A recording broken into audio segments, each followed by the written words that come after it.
MS Excel क्या है, MS Excel में हम क्या क्या कर सकते हैं। Welcome to my channel learn पढ़ क्लिक। आज जो विषय हम आपके लिए लेके आए हैं वो बहुत ही महत्वपूर्ण और बहुत ही यूजफुल विषय है, वो है एमएस एक्सेल। तो एमएस एक्सेल के बारे में आज इस वीडियो में आप क्या क्या जानेंगे, पहले उसका मैं समरी आपको बता दूं। तो एमएस एक्सेल क्या है, दूसरा विषय है एमएस एक्सेल को कैसे हम ओपन करते हैं, फिर एमएस एक्सेल में हम क्या क्या कर सकते हैं, एमएस एक्सेल में कितने रॉ और कितने कॉलम होते हैं, एमएस एक्सेल में बहुत सारे ट्रिक और टिप्स की भी हम चर्चा करेंगे, और ये एमएस एक्सेल का यूज कहां कहां और कैसे कैसे किया जाता है, इसके साथ ही और भी बहुत कुछ। तो चलिए स्टार्ट करते हैं कि पहले जाने कि एमएस एक्सेल है क्या।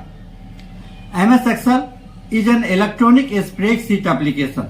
एक्सेल को इलेक्ट्रॉनिक स्प्रेडशीट एप्लीकेशन कहा जाता है। अब दूसरा विषय आता है इसका आइकॉन क्या होता है। तो एमएस एक्सेल का आइकॉन जस्ट ये आप यहाँ पे देख सकते हैं, एक्स और एल कैसा होता है, इसलिए इसका आइकॉन को एक्सएल कहते हैं। एमएस एक्सेल में जो हम लोग फाइल क्रिएट करते हैं उस फाइल का default name book 1, book 2, book 3 and etc, इस तरह से आपका ये जो डिफॉल्ट नेम है एमएस एक्सेल का वो है book 1, book 2, book 3 and so on. अब चौथी बात आती है एमएस एक्सेल में जो हम फाइल बनाते हैं उस फाइल का एक्सटेंशन नेम क्या होता है। तो एमएस एक्सेल में जो फाइल बनाते हैं उस फाइल का एक्सटेंशन नेम होता है .xls और x, डॉट याद रहे .xls। फिर है नंबर ऑफ रॉ। एक्सेल में रॉ कितने होते हैं और कॉलम कितने होते हैं। तो एक्सेल में रॉ की संख्या होता है 10,48,576 और कॉलम का संख्या होता है 16,384। यदि रॉ और कॉलम को आप देखना चाहते हैं तो इस पॉइंट पे यहाँ पे आके क्लिक करेंगे। जैसे आप क्लिक करते हैं तो दिख जाता है 10,48,576 आर और 16,384 सी फॉर कॉलम। इस तरह से एक्सेल अब ओपन कैसे होगा। तो एक्सेल ओपन करने के लिए बहुत ही सिंपल प्रोसेस है। आप स्टार्ट को क्लिक करते हैं और यहाँ पे ऑल प्रोग्राम्स में आ जाते हैं। ऑल प्रोग्राम्स आने के बाद माइक्रोसॉफ्ट ऑफिस को क्लिक करते हैं और फिर यहाँ पे आपको एमएस एक्सेल मिल जाता है, या फिर आप डायरेक्टली यहाँ पे एमएस सर्च बॉक्स में एमएस एक्सेल टाइप करके भी इंटर बटन को प्रेस कर देंगे तो इस तरह से आपका एक्सेल ओपन हो जाएगा। तो एक्सेल का जो फर्स्ट वाला रॉ होता है, टॉप रॉ, इसको कहते हैं टाइटल बार। टाइटल बार में बटन्स होते हैं, क्लोज है, मैक्सिमाइज है और मिनिमाइज बटन होते हैं। ये ऑफिस बटन कहलाता है। और इसके बाद ये जो आप देख सकते हैं home, insert, page layout, formula, data, review, view, ये सब रिबॉन कहते हैं। और प्रत्येक रिबॉन के अंदर ये जो एरिया आप देख रहे हैं, ये क्लिपबोर्ड है, फॉन्ट है, अलाइनमेंट है, नंबर है, ये सब कहलाता है ग्रुप। फिर इसके नीचे आप इस एरिया को देख सकते हैं, ये एरिया कहलाता है क्विक एक्सेस टूल बार। और यहाँ पे जहाँ पे अभी आप देख सकते हैं A2 लिखा हुआ है, A2 ये हमारा कहलाता है नेम बॉक्स। और इधर जहाँ पे आइकॉन आप देख रहे हैं लिखा हुआ है, इस एरिया को कहते हैं फार्मूला बार। अब ये हो गया हमारा एक्सेल। एक्सेल का जो वर्कबुक है वो रॉ और कॉलम में बना हुआ होता है। और एमएस एक्सेल में बाय डिफॉल्ट 3 शीट्स होते हैं। आती है कि एक्सेल में हम कर क्या क्या सकते हैं।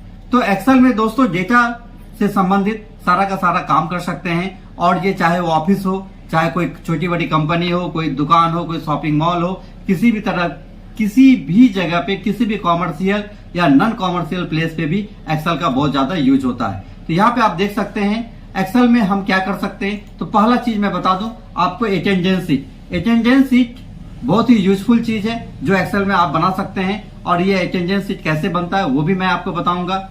फिर है सैलरी स्लिप।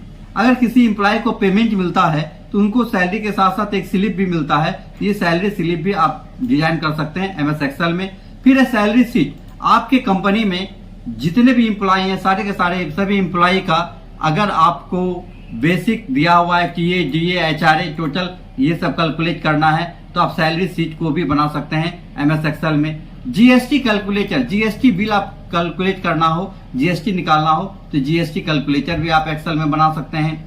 फिर यहाँ पे दिया हुआ है स्टूडेंट्स रिकॉर्ड। अगर स्टूडेंट, किसी भी स्टूडेंट का रिकॉर्ड रखना है, चाहे आप स्कूल चला रहे हो, कोचिंग चला रहे हो या एम्प्लॉय का ही लिस्ट रखना हो, तो आप इस तरह से स्टूडेंट्स के रिकॉर्ड को आप एक्सेल में मेंटेन कर सकते हैं। फिर है स्टॉक। अब देखिए व्यापारी लोगों के लिए स्टॉक बहुत ही महत्वपूर्ण चीज होता है। ये है आपका stock.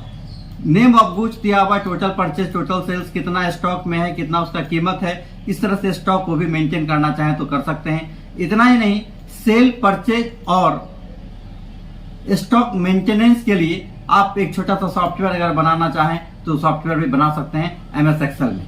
Cell, purchase, stock management software in MS Excel.